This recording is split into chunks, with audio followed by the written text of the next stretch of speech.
Mahomet vient de convertir une bonne part de la péninsule arabique à sa propre version du monothéisme, l'islam. Et on a dans la tribu ou les descendants de Elias que des noirs. Les cousins de Quraysh que des noirs. Les cousins proches du prophète, noirs. La famille de la femme du prophète, Khadija radiallahu anha, noirs. Les cousins de la mère de Nabi sallallahu alayhi wa sallam, Amina, noirs. Le prophète était de couleur noire. Voici la suite de notre série sur l'histoire du monde en cartes animées. Dans le précédent épisode, on a assisté à la naissance de l'islam et à son expansion sous les premiers califes. D'ailleurs, Abu Bakr al-Siddiq, Ismaïl ibn Abi Khalid, d'après Qais ibn Abi Hazim, comme rapporte l'imam ibn Abi Asim, kana asmar al-lawn. Je veux qu'ils me disent comment Omar ibn Khattab il était. Avec la chaîne de transmission la plus fiable, on la vérifie tout de suite face à vous. Bismillah. Omar ibn Khattab était considéré comme Adam, c'est-à-dire foncé.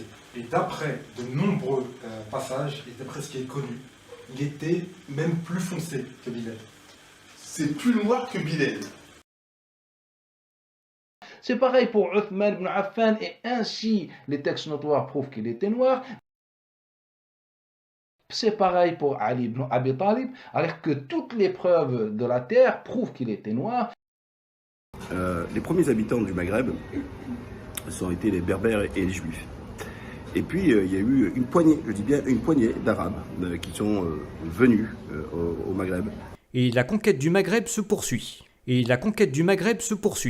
Puis les Arabes poursuivent leur progression vers l'ouest, aux dépens des tribus berbères indépendantes de l'actuel Maroc. Et qui ont apporté l'islam. Et ils ont dit, si vous épousez l'islam, vous devez aussi choisir sa langue. Le premier qui a parlé la langue arabe, d'après certains savants de la langue arabe. Donc c'est par rapport à son origine. On dit Ibn Saouda, en fait c'est par rapport à sa couleur. Les Arabes, lorsque quelqu'un est noir, on dit le fils de Saouda, de la noire. C'est-à-dire Abdullah ibn Saba, c'est quelqu'un noir qui est venu du Yémen. Parce que c'est plus facile pour apprendre le Coran, etc. et pour la transmission et compagnie. C'est comme ça que le Maghreb est devenu arabophone. Il n'est pas d'ethnie majoritairement arabe, il est majoritairement berbère. C'est un fait. Ça, il est indiscutable dessus. اهلا بكم معنا لاعب المنتخب المغربي واحسن لاعب في هذه المباراه سفيان بوفال، اصريت عليه ان يتحدث باللغه العربيه. اهلا بك سفيان، كنت نجم المباراه، احسن لاعب المباراه وصاحب هدف الفوز. Français s'il te plaît.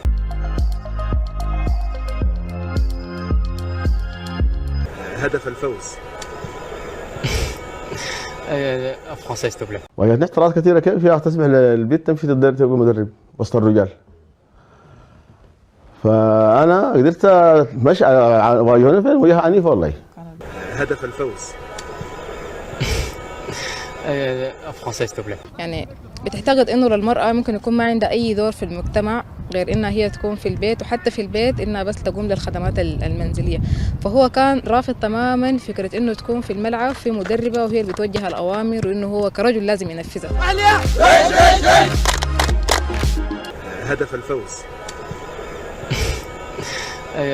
Français s'il te plaît. Bon, parlons de choses sérieuses maintenant. Les commentateurs arabes moyen-orientaux morts de rire pendant la conférence de presse de l'entraîneur du Maroc qui parlait le Darajia marocain. À partir de là, la politique s'est invitée dans le débat et c'est ce que moi je trouve le plus intéressant dans cette Coupe du Monde. Pour une personne non avertie, non arabophone, vous avez sûrement passé à côté du plus succulent de cette Coupe du Monde. Une fissure béante dans l'arabité du Maghreb. Le plus cocasse est que le plus souvent les Maghrébins marocains lors des conférences de presse ne comprenaient pas les questions posées en arabe moyen-oriental. Du coup, ils avaient recours aux sous-titres des deux côtés. Il y a une interview de Hakim Ziyech qui, pour répondre à une question posée en arabe, va dire « English, please ». Certains joueurs marocains parlent même plus berbère que le dialecte arabe du Maroc. Sur les réseaux sociaux, certains arabes du Moyen-Orient avaient réclamé qu'on cesse de présenter les Maghrébins comme des arabes en se référant à leur parler et à leur nom de famille. Et même en Occident, la question de l'identité des Maghrébins s'est posée, notamment celle du Maroc, arabe ou africaine. Après la qualification du Maroc en demi-finale, le New York Times avait titré que le Maroc est la première nation arabe à atteindre ce niveau, pour au final apporter un correctif en disant le premier pays africain. En gros, le darija marocain est considéré comme peu sophistiqué en comparaison à celui des Égyptiens, des Syriens et que dire des Qataris et autres. En gros, ils sont plus berbères. Et ça, il est indiscutable là-dessus. Aux dépens des tribus berbères indépendantes de l'actuel Maroc. Et les autres se mirent à comploter. Allah a fait échouer leur complot, et c'est Allah qui sait le mieux leur machination.